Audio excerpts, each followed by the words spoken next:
नमस्कार साथियों, स्वागत है आप सबका शिवसर पीसी क्लास में। जैसा कि आप सबको मालूम है कि हमारे इस चैनल के माध्यम से विभिन्न परीक्षाओं की तैयारी करवाई जाती है।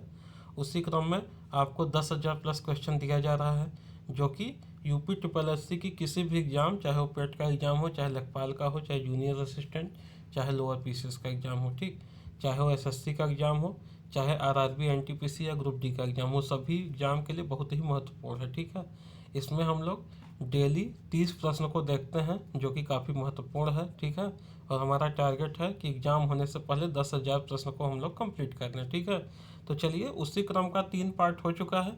आज चौथे पार्ट को हम लोग प्रारंभ करें। उसके पहले जो भी मित्र या जो भी व्यूअर चैनल पर नया है या पहली बार विजिट कर रहे हो, चैनल को सब्सक्राइब करके बेल आइकन को प्रेस कर लें, जिससे कि आगे आने वाले वीडियो का नोटिफिकेशन समय से मिलता रहे। ठीक, तो चलिए हम देखते हैं आज की क्लास अपनी। आइए, आज का पहला प्रश्न है आपका, दुनिया का सबसे विशालकाय जंतु कौन है? इंपॉर्टेंट प्रश्न, सबको मालूम है, नील व्हेल, या इसी को नीली व्हेल भी कहते हैं। तो आपका दुनिया का सबसे विशालकाय जंतु नील व्हेल। ठीक, आइए अगले प्रश्न पे चलते हैं। कुचिपुड़ी शास्त्रीय नृत्य भारत के किस प्रदेश से जुड़ा है? तो ये आपका कुचिपुड़ी शास्त्रीय नृत्य आंध्र प्रदेश का है। अगला प्रश्न है आपका, भारत में अधिकतर वर्षा किससे होती है? तो भारत की जो अधिकतर वर्षा होती है वो दक्षिण पश्चिम मानसून से होती है। ठीक है, चलिए अगला प्रश्न है आपका, श्री के आर नारायणन भारत के कौन से राष्ट्रपति थे? तो आपका 11वें नंबर के राष्ट्रपति थे। ठीक, आइए अगले प्रश्न पे चलते हैं। राष्ट्रीय गीत वंदे मातरम किसने लिखा था? तो राष्ट्रीय गीत वंदे मातरम को बंकिम चंद्र जी ने लिखा था। ठीक, आइए आगे बढ़ते हैं हम। अगला प्रश्न है आपका, उत्तरी भारत की प्रथम मुस्लिम महिला शासक कौन थी? तो आपका उत्तर भारत की प्रथम महिला मुस्लिम शासिका रजिया सुल्ताना थी। ठीक, चलिए अगले प्रश्न पे चलते हैं हम। हीराकुंड बांध किस नदी पे बना है? तो आपका हीराकुंड बांध महानदी पे बना है, और हम अगर प्रदेश की बात करें तो उड़ीसा स्टेट में है। ठीक, चलिए अगले प्रश्न पे चलते हैं हम। भारत का प्रथम परमाणु रिएक्टर कौन सा है? तो भारत का पहला परमाणु रिएक्टर कौन है? अप्सरा। ठीक है, चलिए चावल का सबसे बड़ा उत्पादक देश कौन सा है? तो आपका आंसर होगा चाइना। और यदि हम भारत की बात करें तो चावल उत्पादन में भारत किस स्थान पर है? सेकंड नंबर पर है। ठीक, भारत का स्थान सेकंड है। आइए अगले प्रश्न पे चलते हैं। गोदावरी नदी का उद्गम बिंदु कहाँ है? तो गोदावरी नदी का उद्गम बिंदु कहाँ है? नासिक में है। ठीक, आइए अगले प्रश्न पे चलते हैं। Business at the rate of speed of thought एक पुस्तक का नाम है आपका। पूरा यहाँ से यहाँ तक पूछा गया है कि इसके लेखक कौन है। तो बिजनेस स्पीड ऑफ थाट पुस्तक बिल गेट्स की है। अगले प्रश्न पे चलते हैं। एम एस सुब्बालक्ष्मी किस क्षेत्र में सुविख्यात है? तो आपका एम एस सुब्बालक्ष्मी शास्त्रीय वाक संगीत में विख्यात है। ठीक, चलिए अगले प्रश्न पे चलते हैं। किस आंदोलन में महात्मा गांधी ने भूख हड़ताल को एक हथियार के रूप में प्रयोग किया? तो भूख हड़ताल को हथियार के रूप में महात्मा गांधी ने 1918 की अहमदाबाद वाली हड़ताल में प्रयोग किया था। आपका अगला प्रश्न, भारतीय संविधान की रचना में किसने सर्वाधिक गंभीर प्रभाव छोड़ा? तो भारतीय संविधान की रचना में सबसे गंभीर प्रभाव भारत सरकार अधिनियम 1935 का पड़ा था। ठीक, चलिए अगले प्रश्न पे चलते हैं। खाद्य श्रृंखला में किसके द्वारा ऊर्जा अंतरण होता है? तो आपका खाद्य श्रृंखला में एक जीव से दूसरे को ऊर्जा का अंतरण होता है। ठीक, आइए अगले प्रश्न पे चलते हैं। मोस्ट इंपॉर्टेंट प्रश्न, परमाणु बम का विकास किसने किया था? तो आपका ऑटो हान ने किया था परमाणु बम का आविष्कार। ठीक, चलिए अगले प्रश्न पे चलते हैं। किस घटना के साथ पुष्कर उत्सव जुड़ा है? तो आपका पुष्कर गुरु पूर्णिमा की घटना के साथ जुड़ा हुआ है।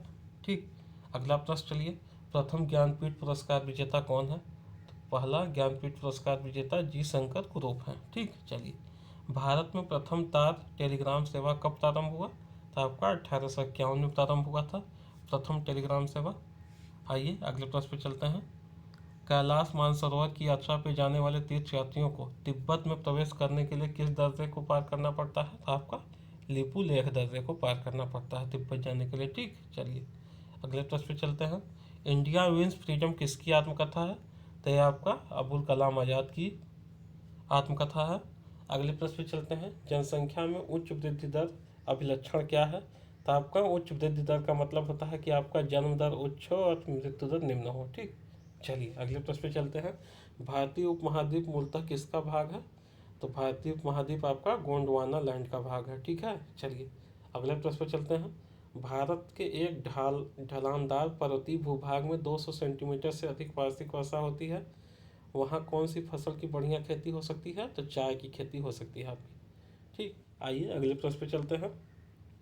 वायुमंडल में प्रायः गर्मी कहाँ से आती है? तो आपका वायुमंडल में जो गर्मी हो विकिरण से आती है। ठीक है, चलिए आगे बढ़ते हैं। हमारा अगला प्रश्न है, संसद के किसी संवैधानिक सभा हेतु कोरम के लिए कुल सदस्यों का कौन सा हिस्सा आवश्यक है? तो आपका 1/10 सदस्य कम से कम होना चाहिए जिससे संसद चल सके। ठीक, आइए अगले प्रश्न पे चलते हैं। संसद के दोनों सदनों को वर्ष में किस सत्र में राष्ट्रपति संबोधित करता है? तो आपका प्रथम बजट सत्र के दौरान राष्ट्रपति संबोधित करता है। ठीक, आइए, भारत में पहला ईसाई मिशनरी कौन है? तो आपका थॉमस दी एपोस्टल भारत का पहला ईसाई मिशनरी है। ठीक, आइए अगले प्रश्न पे चलते हैं। किस धार्मिक नेता ने चार मठों को स्थापित किया? तो आपके शंकराचार्य ने। ठीक, अगले प्रश्न पे चलते हैं।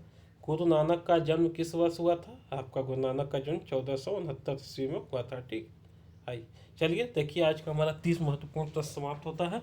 इसको आप एक बार देख लीजिए। यदि आप हमारे पिछले 3 वीडियो को नहीं देखे हैं तो आप हमारे प्रीवियस वीडियो में जाके उसको भी देख लीजिए। ठीक है, ये सभी प्रश्न UPSSC की सभी परीक्षाओं के लिए बहुत ही महत्वपूर्ण है।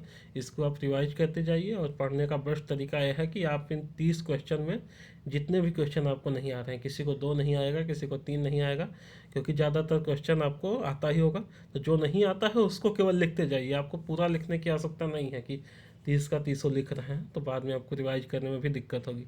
सबसे बेस्ट तरीका यही है कि आप डेली का डेली वीडियो देख लिया करिए और उसमें जितना क्वेश्चन नहीं आता उसको एक पेज पे लिखते जाइए। ठीक, आपका क्या होगा कि आप महीने भर बाद देखेंगे कि आपका 20-25 से लेकर 30 क्वेश्चन तक आपका लिस्ट तैयार हो जाएगा। जो आपको नहीं आता रहा होगा उसको एक बार 2 बार रीडिंग मार लीजिए, आपका तैयार हो जाएगा। ठीक है, तो चलिए मित्रों, आप हमारे चैनल पर इसी तरह बने रहिए क्योंकि हम आपको इसी तरह का वीडियो लेकर आते रहेंगे। ठीक है, तो चलिए मिलते हैं अगले क्लास में, तब तक के लिए धन्यवाद।